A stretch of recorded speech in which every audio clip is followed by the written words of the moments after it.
Chapter 7. My son is not evil. Disclaimer. I don't own anything related to Harry Potter. That privilege belonged to J.K. Rowling and all those who she lets make money for her. Blah asterisk is from Harry Potter Wiki. HPHPHP September 9, 1985. While the kids were in school, James, Sirius, Remus, and Severus had come together for a long day of yelling, accusations, and apologizing. Lily took their wands. They finally came to an understanding. The men would have no contact with each other, unless it was necessary for the downfall of Voldemort. Lily made no such promise. She and Severus started a cautious friendship. It was only cautious because Severus had become quite bitter over the years. Not that he wasn't in childhood, but he was more so now. Snape kept his darkest secret to himself, praying they never found out that he was the one who told the Dark Lord the prophecy. It was the only reason he bowed to Lily's pleas for this meeting.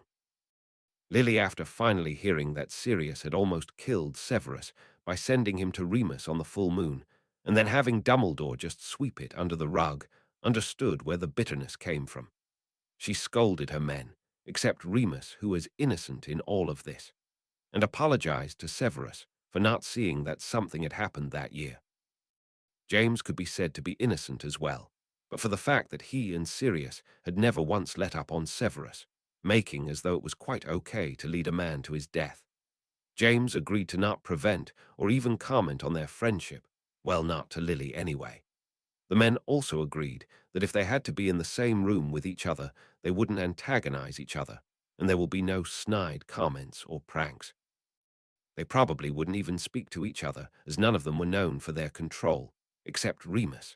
Severus agreed that he would not demean the boys too much when they attended Hogwarts.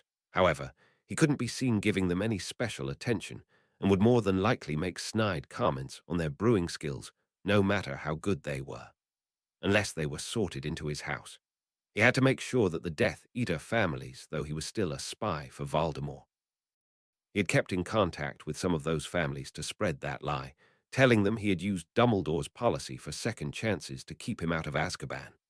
Unknown to everyone, even himself, Severus toned down his habit of belittling his students.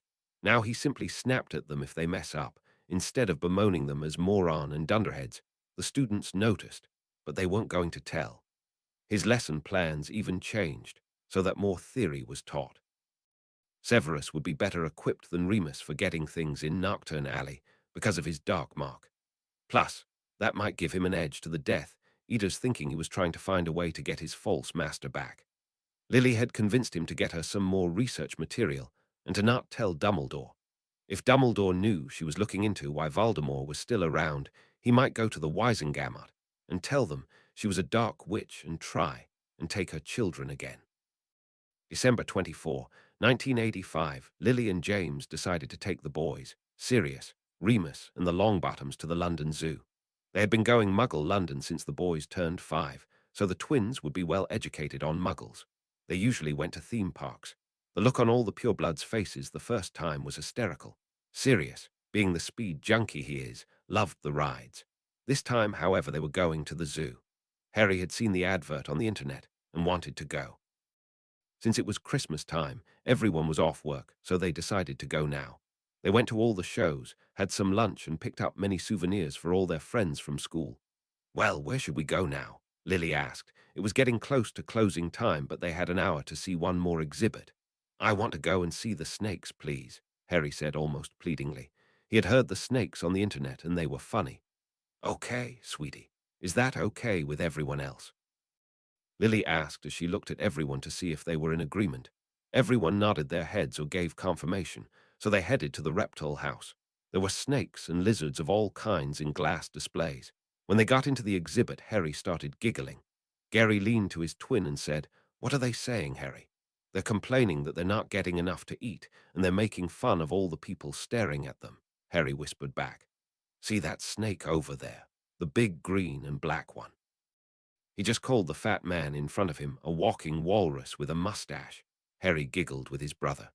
They had learned a month ago that Harry could talk to snakes, but Sally told them not to tell anyone because they would think that Harry was a bad wizard, because the bad man that had hurt them could talk to snakes, and he would tell the snakes to hurt people. She made sure to tell the boys that Harry was not a bad wizard and the people who thought that were stupid. The boys felt bad for not telling their parents, but they didn't want them to think that Harry was a bad wizard. Sally was also coaching Harry on how to use Parseltongue for his magic. It was slightly stronger than Latin and quicker too.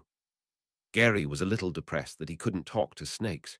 He wanted to be just like Harry, but he knew Harry was special, so he let it go and supported his brother in learning this new magic. And if the wizarding world ever found out that Harry could talk to snakes and called him a bad wizard, then Gary would yell at them and call them stupid, even if his mummy would punish him for it. He would stand by his brother. "Boys, why are you giggling? Did you see something funny?" Lily asked. She had a feeling that Harry was a Parselmouth. She didn't share that with James, yet, because he was a pure blood and he wouldn't react well. She wanted to do some research first. Maybe she could ask Severus to get some books on it next time he was in Nocturne Alley. She would tell him she was still doing research on Voldemort. "I heard something funny, Mummy," Harry said with a slight blush to his cheeks, not really lying, but still feeling bad. "Okay, sweetie," Lily said, patting her embarrassed son on the head. She would have to talk to Harry in private later to see if he would tell her the truth. "Let's go see the snakes," she said, taking the boys' hands and leading the way. Harry giggled the whole time they were there. Snakes were funny. Later that evening, when James, Sirius, and Remus were outside flying and the Longbottoms had gone home, Lily took the boys to the entertainment room. She sat them down and looked at them for a minute. "Boys, is there something you want to tell me?" she asked with a stern mum look. The boys looked a little guilty, staring at their feet. They really wanted to tell their mummy. Sally whispered behind them, "I think she already suspects, so it's okay. You can tell her about the snakes, but not about me." Harry looked at his mummy, afraid she would think he was a bad wizard, but felt guilty that he didn't tell her. He hugged Gary for comfort and courage. "I can talk to snakes," he whispered as Gary hugged him, give him love through the bond. If his mummy called Harry bad, he was gonna yell at her.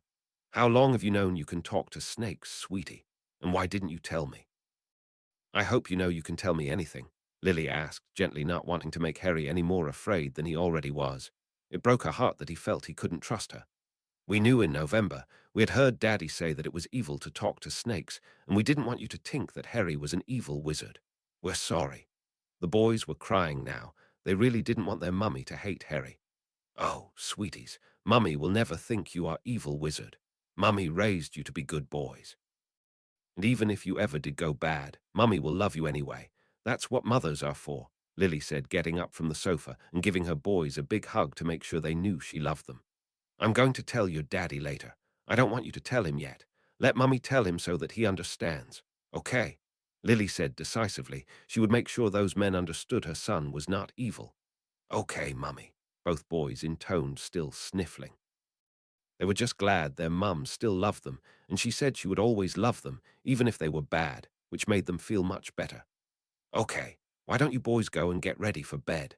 Santa is coming tonight, and you need to be asleep so he will come," Lily said, giving them a gentle push out the room, frantically going over in her mind how she was going to tell James. "Okay, Mummy. We love you. Good night," the boys said again together, both feeling lighter now that one of their secrets was revealed. "Don't forget to brush your teeth and wash your face. When you are done getting ready, come back down and say good night to your daddy and uncles," Lily called to them as they ran up the stairs. "And quit running in the house." "Okay, Mummy," they said, slowing down, but walking very fast. "It's kinda creepy when they do that," Lily said to herself, going off to find the men. She had talked to Marley and found out that it was normal for twins speak together. Marley said they will start finishing each other's sentences soon. That just showed they had a really strong bond. Marley told her that the reason one boy had more magic than the other, thinking Lily was talking about Gary, was because magic was more like souls than anything else. The boys looked alike and sounded alike, but they each had different souls. She pointed out that George and Fred might be pranksters, but it was George that made the plans and Fred that carried them out, because Fred's magic was just a little stronger than George's. Not by much, but enough that when he stole her wand it worked better for him. Her brothers had been the same way, so it was normal that Gary was more powerful than Harry. She said as they grow older and the bond formed better, than they would share magic, and it would make them both powerful, though Gary would always be more powerful than Harry. She had better write Severus tomorrow and see if he can help with books on parcel magic. Since Harry had this skill, they would try and train it as best they could. If he figures out why she really needs those books, she hoped he would keep it to himself. Now all she had to do is figure out how to tell James. January 20, 1986, Lily sent the boys to go and play with their friends in the entertainment room when they got home from school. She had done all the research she could and found reference on many Parselmouths that were not dark wizards, so she needed to sit the men down and explain what was happening. She had a house elf go and tell the men that she needed them in the sitting room on the east side of the manor. She didn't want to take the chance that Harry and Gary's friends would overhear. She set another house elf to watch them and let her know if any of the kids left the room. The men entered the sitting room. "What's up, Lily? You look serious," James said as he sat down next to her, taking her hand in his. "Oh, she is not me," Sirius exclaimed, sitting on the sofa next to Remus. "That joke is getting old, Sirius," Remus said, shaking his head. "I've something very serious to talk to you all about. I need you to listen to me before you start exploding. I have done a lot of research on this, so I know what I'm talking about." Lily took a very deep breath. "Harry is a Parselmouth," she said. Then she held up her hand when it looked like they were going to start shouting. "Listen to me," she yelled, making them be quiet. "Now I know what you all are thinking. Harry is not evil. I think he got this from Voldemort," ignoring the flinches. "I don't know how, but I'm pretty sure that is what happened, or Gary would have it too. I've done some research and found that there were many grey and light wizards who could talk to snakes. There are some countries that respect and admire Parselmouths. The only reason we don't is because of Salazar Slytherin and Voldemort. But I have found some Parselmouths in British history that were never dark. This one in your chocolate frog card collection. Philippus Aureolus Theophrastus Bombastus von Hohenheim, 1493, 1541, more commonly known as Paracelsus, was a secretive alchemist about whom very little is known. He also contributed to the field of medicine, having been a notable physician. Paracelsus's bold theories challenged medieval thought. Paracelsus was credited with the discovery of Parseltongue. She flipped through her notebook, determined to make these guys understand that her son was not evil. So she started her lecture, not once pausing until she was done. "Then there's Jordan Tomlinson, who lived in 1658, who helped keep the snakes from his home village. There was a forest that held poisonous snakes, and he helped them stay away from the village, and also collected their venom for the local potion master. He was considered a grey wizard. And also Joel Coxhead, who lived in 1759, who was also a collector of venom for potion masters. He made his living doing that, and as a traveling healer, he was considered a light wizard. There are many more. I listed them in the research. You can look them up yourselves. I want you to know I will stand by Harry no matter what. I want all of you to do the same. You need to read the research I've collected before you go off half-cocked. Don't you love Harry as much as I do? Don't you want to protect him from anything that will come his way? He is just a little boy. He is terrified that you will all think he is evil and hurt him, or worse, leave him or take Gary away from him. Do you really want that?" Lily asked sternly. She would make these purebloods understand if she had to beat it into their heads. The men looked at each other and then looked at Lily. They could see she was determined to protect Harry. James was thinking that he would stand by Harry no matter what. Godfathers were still mulling over what she said. "Lily, can I see the research you've done? I want to be prepared to defend Harry if this somehow reaches the public. They might not listen to me because I'm a werewolf, but if we all have the same facts and stand together, then it might work." Remus said he would do anything to protect his godson. These people were the first to accept him as he was. They had hired him to teach the twins and all their friends theory magic so he could afford to pay his rent. They knew he would never accept charity. Lily handed the papers to Remus, and he and Sirius started to read them over. James reached over and brought his tense wife into a hug. "Lily, why didn't you trust me enough to tell me sooner?" he asked. He could sort of understand, but he wanted to hear her reason. "Oh, James, I wanted to, but I've heard what you've said about Parselmouths, and I didn't want you to shun Harry or think he was evil. You didn't see the fear in his eyes when he told me about talking to snakes.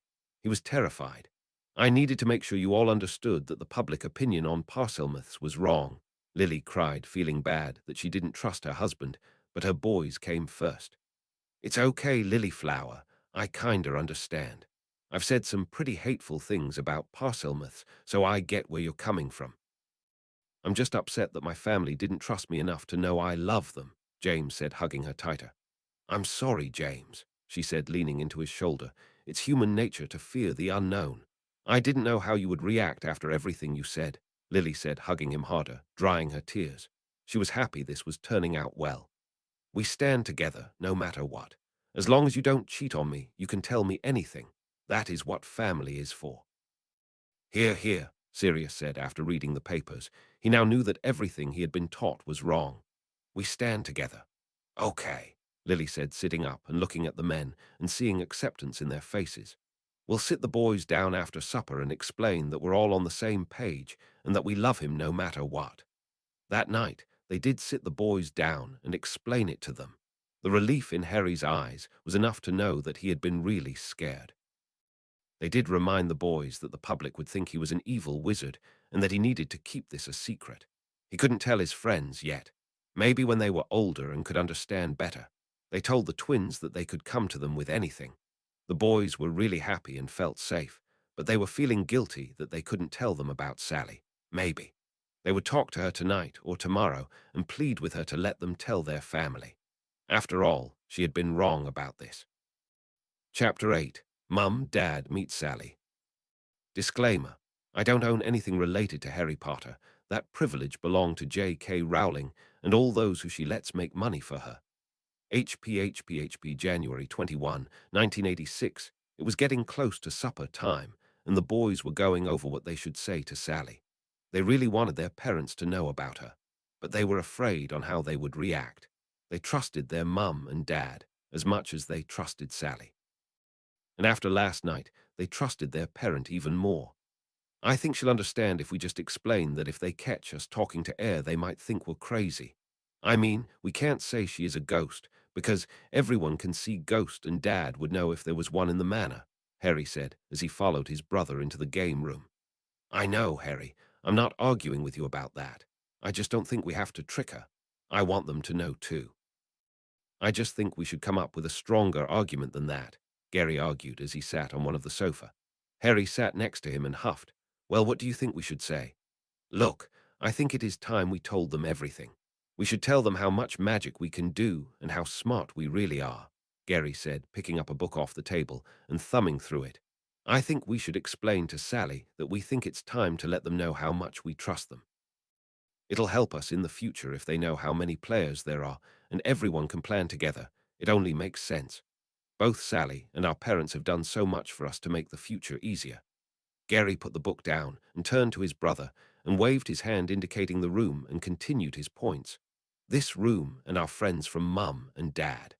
Our magic and our learning from Sally. If they can plan together, then it would be that much easier for all of them. What would happen if Mum planned something and it goes against Sally's plan? Who would we go with? He questioned.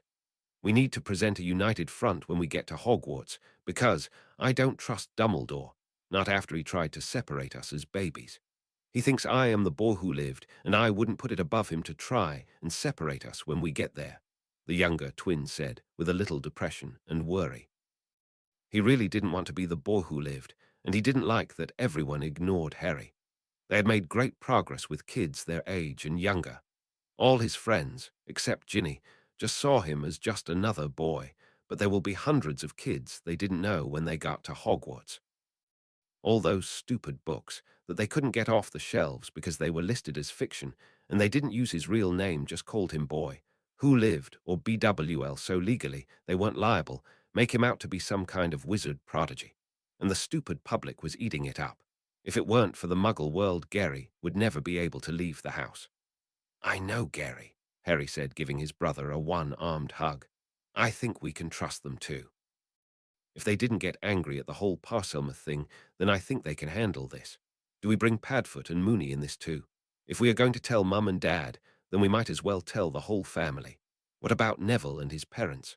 Dumbledore might try something with them too, you know. Probably not, but do we take that chance?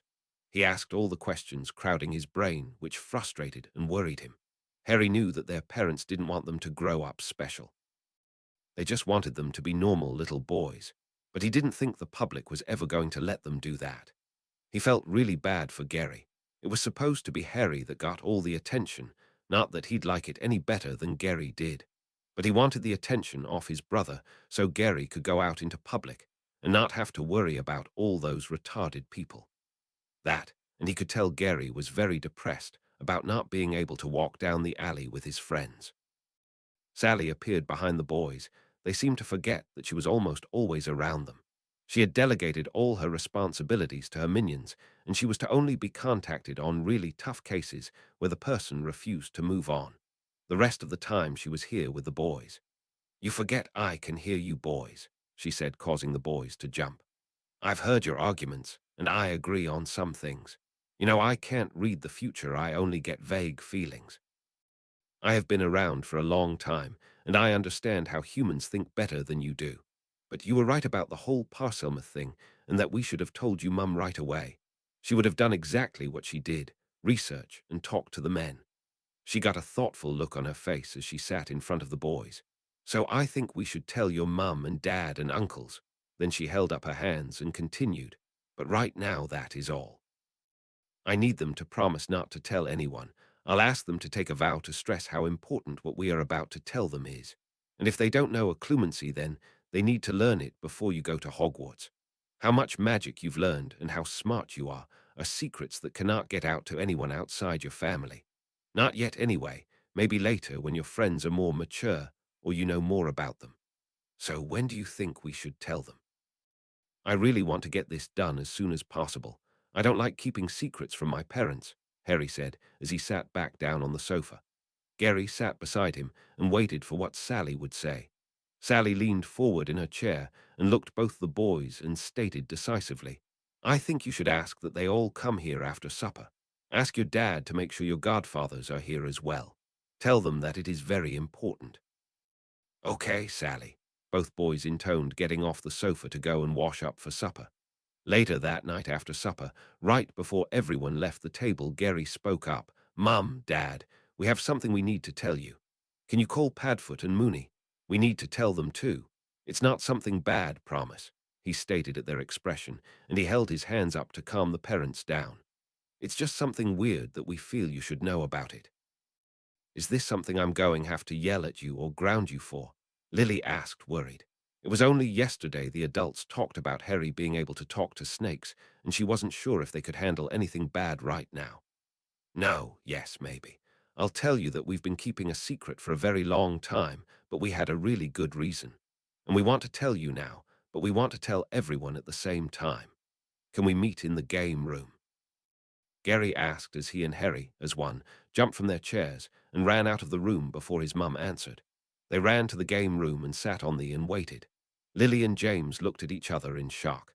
Lily was getting up to go and yell at the boys, but the look on James' face made her stop. "Lily, I don't think the boys would keep a secret if it wasn't important. Besides, they are only 5. How big of a secret could it be? Could really be bigger than Harry being a Parselmouth?" He asked, tempting fate in Lily's opinion, but she listened to him quietly.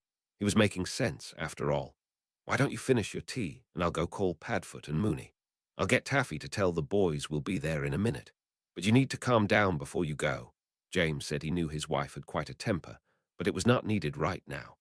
James had grown up a lot since school, and being in politics had made him realize that a calm manner would get him what he wanted faster than yelling. He should have listened to Remus all these years. Lily took a deep breath and sat back down. She grabbed her cup and finished her now warm tea. James had called the house elf and sent her to the boys and left to flew his friends. When the men came into the room 10 minutes later, she got up to follow. They all made it to the game room and sat around facing the boys. She looked at James and let him start. "Okay, boys, we're here. What is it you wanted to tell us?" James said. Harry looked at the worried faces of the adults and took a deep breath and said, "You know, the night Voldemort came and tried to kill everyone." Nods and flinches all around. "Well, something else happened that night. Mum, you really died. But Death, we call her Sally, said she had a feeling that you would be needed and brought you back. She's the one that made the cutting curse so you couldn't have any more kids. She said in order to bring you back a price had to be paid. She said she asked your soul first and you agreed. She has been with us ever since. Sally appeared on the sofa next to Gary and gave a little wave. The adults jumped and grabbed their wands, forgetting this was a magic null room. Sally has been teaching us things. We know loads of wandless magic, passive stuff. And as you can hear from the way we are talking, we are a lot smarter than you think. We've been reading since we were 3. Little stuff, like children's books. We didn't start reading the heavy stuff until we went to school, Gary said, taking up the conversation. We wanted to tell you now, so that all of you can make your plans together. All of you are trying to keep me and Gary safe, and it would be easier if you worked with each other, said Harry, playing with a cushion from the sofa, glancing at the adult faces trying to judge how they were taking this. So far it was mostly disbelief, even though Sally was sitting right here. We're sorry for keeping this a secret, but you have to understand we've been listening to Sally almost as long as we've been listening to you, Gary again, continuing taking the cushion from his brother's nervous hands. She told us that we needed to keep it a secret, but she also said that if she ever told us to do something bad, we were to go straight to you and tell you about her. Sally is not any more evil than me and Harry. Get this straight, said Sirius, pointing at Sally. You're death, but you don't want to hurt anyone. We're not going to die by seeing you. No, said Sally, shaking her head. It doesn't work like that. You will only see me after you die, not before. I've taken a special interest in the boys because Voldemort was supposed to die that night. He didn't, though. Found a way to run from me. He created soul containers. You call them Horcruxes. Lily was on the correct trail with all her research. The problem is that there isn't much written about them. If she and I work together, we can hopefully find them, and I can destroy them. I can't find them because they are in the land of the living. Sally, as she looked at the adults and saw they were horrified that they were correct, that Voldemort was going to come back. There is something I need to tell you that I haven't told Harry yet. Harry has one of these in his scar. I saw it implant there that Halloween night. Everyone, including the boys, gasped, and then they all started shouting in disbelief. Lily and James ran to their children and pulled Harry and Gary into a 4-way hug. Sally let this go on for a few minutes, knowing they needed to get it out of their system. Then she shouted above everyone, "Sit down and shut up. If you listen, I will explain." Everyone sat down, shocked that such a young-looking girl could yell that loud, and tried to calm themselves. James and Lily had the boys on their laps, not letting go for any reason. Does that make me evil after all? There's a piece of an evil man in my head. Am I going to hurt my family? I don't want to be evil. Harry started to get hysterical again, hugging his family close. Harry, look at me, Sally said, gently getting up to kneel in front of the distraught boy. I would have never left that in you if it was going to turn you evil. You and your brother are very gentle souls with an abundance love for everyone you meet. There is no way you will ever be evil. Do you understand? Take my word for it, I have seen evil souls, and yours is not one. I saw your soul that night when the killing curse hit you, and it is bright and beautiful. Do you trust me? Sally asked, looking into Harry's eyes, hoping to calm the poor boy. Harry looked into the eyes of the little girl he had known most of his life. She had never lied to them. She had always made sure they have fun while they learned, and never said anything bad to them. Yes, Sally, I trust you, Harry said, leaning back against his mum, feeling much better now. Well, I sure the hell don't, Lily stated, leaning forward around Harry so she could get in Sally's face. I have no idea if you are who you say you are. I have no way of knowing if you are out to hurt my children. Sally touched Lily's forehead and made her remember the night she died. Lily reeled back in shock and then started crying. Oh my God, you're telling the truth. You gave me back my children, Lily said. Tears of sadness and happiness streamed down her face. James, I remember I died. I was so worried about the kids that night. I was afraid that they would die too. I thought you were already dead. I remember talking to Sally, and I remember making a deal with her. It's like the boys said, she said, looking at her husband, then looked down at the boys and said, I'm still upset with you boys for keeping secrets. If you want all of us to trust each other, you can't keep secrets. Understand, she said sternly to the twins. They nodded their head in unison. Lily and James settled further on the sofa with the boys still in their laps. Sally took the armchair at the side of them. Sirius and Remus were sitting on the sofa on the other side. Okay, Sally said. Now that everyone is calm, let me tell you why I feel that Harry needs this Horcrux in his scar. Like I told the boys, I can't see the future, but I get vague feels, like Mother's intuition, When this Horcrux embedded into Harry, I got the feeling that one day it would save his life. I have been monitoring it ever since. It seems to be contained in the scar and is not affecting him in any way. To make sure of this, I have been teaching both boys occlumency to go along with the meditations you Potters do each night.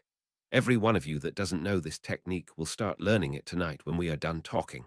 You must know it before the boys reach Hogwarts. The adults all nodded their head. All the purebloods had a pretty good start on occlumency.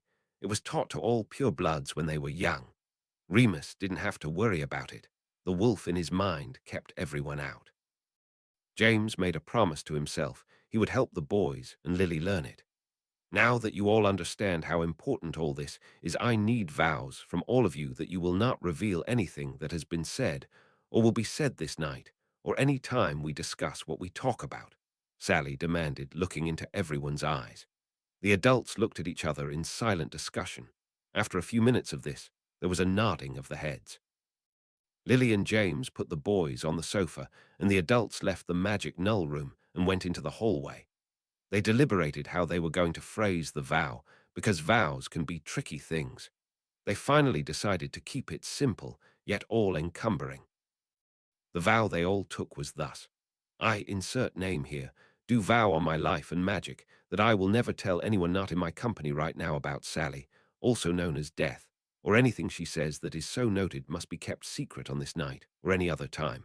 As long as it is said, it must be kept secret, or unless given leave by Sally. On this I vow.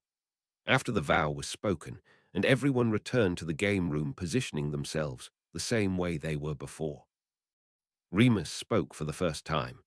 Okay, tell us everything, and then we can start planning on how to keep the boys safe. Chapter 9, Sally's Lesson. And all I can say is I've read this over and over, and can think of no way to split up the rather long speech. So sorry for the length of Sally's lesson. Disclaimer: I don't own anything related to Harry Potter. That privilege belonged to J.K. Rowling and all those who she lets make money for her.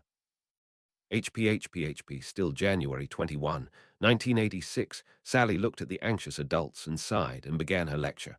Okay, like the boys told you, I've been around them since they were 15 months old. At first, it was just at night when you were asleep. I would teach them little things, like changing the color of their toys or having them float the toys to their crib. As they got older, I started on bigger things, like shields and stinging hexes, nothing really demanding.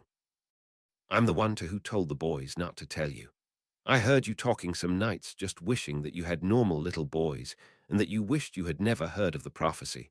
So when they were old enough to understand, I told them that they should act like normal little boys. I even walked them through how to talk for someone their age. And it worked. You were happy. Sally shrugged, looking around at the adults again.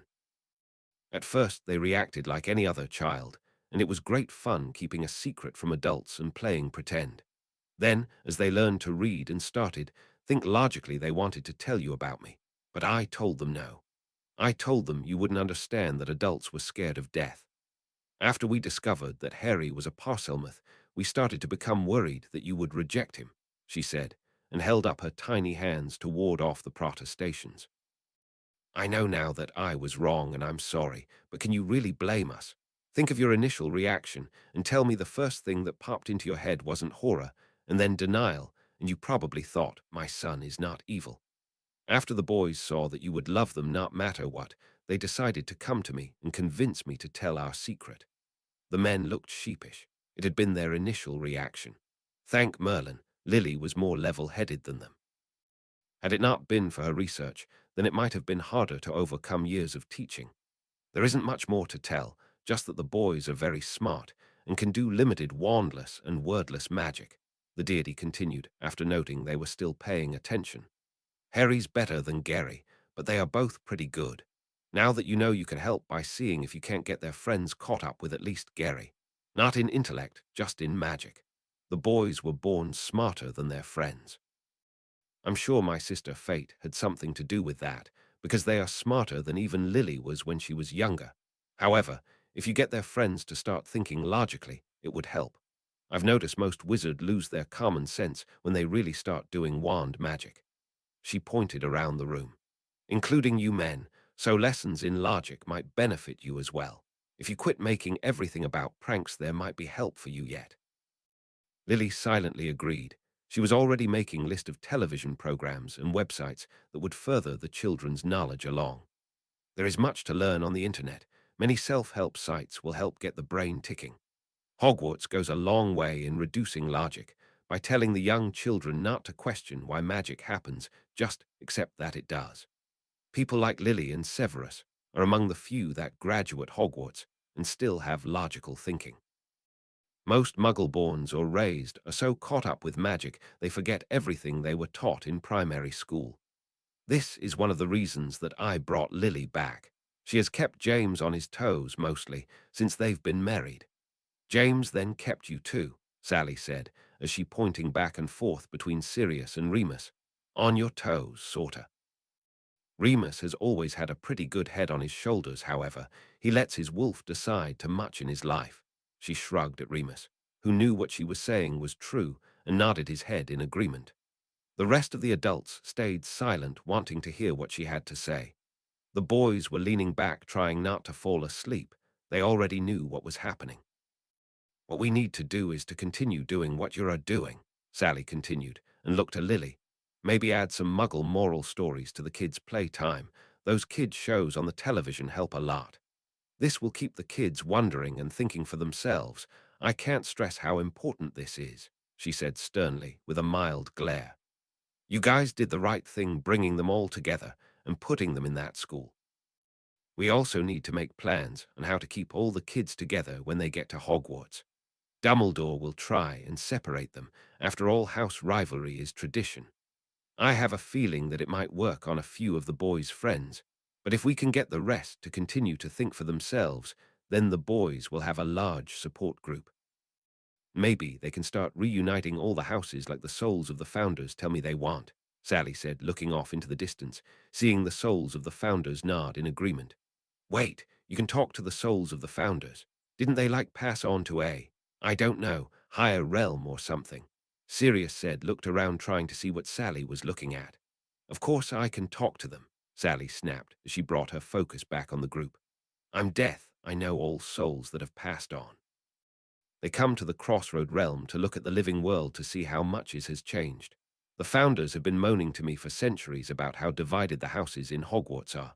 But wait, didn't Salazar want the houses to be divided? Remus asked in confusion. No, don't be stupid, the little girl's spirit snapped. Use your brain. You were always the smarter one of you three. That castle and all its wards didn't show up overnight, you know. Those four worked together for decades to make a school where all magical children could learn. They were very good friends. Of course they fought, don't you guys? They were human after all. After one of the major fights, Salazar left to cool off and never came back. History doesn't know what happened to him. But I do. Salazar was killed by religious mongers that were out to kill all wizards and witches. They knew who he was and wanted him to tell them where Hogwarts was and who was there. He died keeping their secret, therefore keeping all of them safe, including the Muggle-born, Sally sighed, remembering when Salazar died, and how sad he had been that he could never make up with his friends. How he died was one of the reasons he didn't want Muggle-borns in the school. He feared that they too would be tortured to give away the secrets of the castle, and he was correct. Many children died that way. It was a good thing the wards kept Muggles away, or the castle would have fallen shortly after it was established, she said, defending the Salazar. I remember how sad they all were when history told their story and made them out to be godlike. They were only human, powerful, yes, but only because they worked together. Sally looked around the room to see how they were taking the story. She could see some doubt. After all, the men had grown up being told that Salazar was an evil man. It was going to take some time, and maybe more history from her to convince them otherwise. The boys and Lily, though, seemed to believe her. The point being is they want the school united as it once was, and maybe it will be the boys and their friends that do that. Maybe. But won't mostly of the school turn against the kids if they try? They'll be going against tradition and all. Kids can be cruel, you know. You should hear some of the names the bullies call Gary and Harry because of their scars. And if Hogwarts students all think that Gary is the boy who lived, they might be harder on him if he doesn't live up to their expectation, Lily said, still taking in everything they learned that night. Who would have thought that Death was a little girl and that she had been friends with the boys since that night? She was still very grateful that Sally brought her back and seemed to want to work with them. However, it was still a lot to take in. Yes, kids can be cruel, Sally agreed with a nod of her little head, causing her pigtails to bob. We will have to prepare all the children that might happen. They all need to know about peer pressure and how to fight it, which is why I am stressing the point that they all need to be taught to think for themselves. Remember, all those other children you've brought into your group can be taught. Most of them are still young and impressionable and just want to make friends. I know Gary doesn't want to use his fame for anything because he knows it is false. However, he can use it to be heard among the children. If he and Harry and all their friends stand together, they have a chance. I know there will be people who will be cruel and petty, especially among the older children. It can't be helped. I will be there with them to help them through those times. If you can find a way for the boys to communicate with you instantly, that would help them a lot. You can support them as well, Sally said, trying to push that if they work together, they will not fail. Oh, we have those mirrors we can give them. We can make more and maybe even try to market them. We can give them to the kids. That way, if they are in separate houses, they can still talk to each other at night, James said, snapping his fingers as he came up with the idea. That's a great idea, James. I'll see if I can't find the notes on how to make them. I know a guy that can help us market them. His name is Hayden Robson. You remember he was in Ravenclaw a year above us. I dated his sister, Madison, who was in our year. He told me before he graduated that he was going into the family business. They make most of the gadgets that are sold in Zonkos, so maybe he will help us market these, Sirius said, rubbing the back of his head in thought. Not sure if we can sell them in Zonkos, though. They only sell joke stuff. We'll have to figure out which store to sell them in, maybe Wiseacres. They sell all sorts of weird stuff. Oh well, he shrugged. We can give it a thought later, but for right now we can make them for the kids. And maybe we should recreate the map so all the kids can get around the school. We should think up a name for the kids group. It will give them a sense of unity like us when we called ourselves the Marauders. Harry, who had been quiet up till now, spoke. We think we, the kids, as a group will think up a name. After all, we're the ones who'll have it. So I think it is only fair that we think it up. Besides, I'm not sure if I trust you not to think up something stupid, he said with a smile showing that he was mostly joking. Or we don't think up stupid names, Sirius said with a mock growl. Wormtail, Remus said in all seriousness. Oh yeah, that one was pretty stupid. Who thought of that again? Sirius said a little shamefaced. The adults just looked at him, shaking their heads. But at least the atmosphere wasn't as heavy anymore, which is what Harry wanted. We think that the mirrors and map are great ideas. We'll get together with the kids after school tomorrow and see what they say about the name thing. We'll still have to dumb ourselves down, but I think we should try and start coming off a little smarter. We don't want them to bump us up a grade, so we get separated from the group. However, when we're here at the manor, we should start coming off smarter than we have been. I know some of them will start getting jealous, but as long as we don't lord it over them, we should be okay, Gary said, far older than a 5-year-old should be. It's getting late, and the boys have school tomorrow. We should get together over the weekend when all the other kids are at their homes. We need to continue this when we are all awake and alert. We need to talk about who we're going to tell or not. But right now the kids need to go to bed, Lily said, taking Harry off her lap, and stood him up, nudging him toward his uncles. After everyone left, she would go and tuck them in. They may be smarter than other 5-year-olds, but they were still children. Give you dad and uncles hugs and kisses, and mummy will tuck you in after you brush your teeth and wash your face, she said, taking Gary off James' lap and prodding him to Remus and Sirius. Okay, mummy, the boys said as they did what they were told. They were just happy that the evening went as well as they hoped. See you later, Sally, they said as they ran out of the room to get ready for bed. Quit running, Lily yelled. Sorry, Mum, the boys yelled back, not really slowing down. It's so weird when they do that, and it kinds creeps me out when they talk in plural, Sirius said, giving a false shiver. Marley said that it'll get weirder the more they mature. She said they'll start to finish each other's sentences like they're reading each other's minds. She doesn't know if they are actually doing that. When she asked her brothers and sons about it, they wouldn't tell her, Lily informed them. I can't wait for when they do that, because it means that no matter what, they won't ever be separated. She was hoping beyond hope that it happened before they get to Hogwarts. Sally knew why that happened, but she wasn't telling, because not matter how much trust these adults had with each other, and her it was a twin thing, a secret kept for many generations. She heard the Weasley twins say that they would tell the boys what to do when it was time, just as their uncles had told them before they died, even though the boys had only been 2. The Prewitt twins had given them a diary and told them to read it when they were 6, and they would know a secret. The Weasley twins were happy they had a secret from their family that only they would know, and kept the diary hidden and read it last year. They had also expressed that it was too bad that there was no one tell the Pattles, and since they were not part of this group, they may never learn. They thought it would be neat to have so many sets of twins that could read each other's minds. James, Sally said, drawing the man's attention to her. Yeah, James answered, wondering what else she could want. Do you know the Pattles? No, I know of them.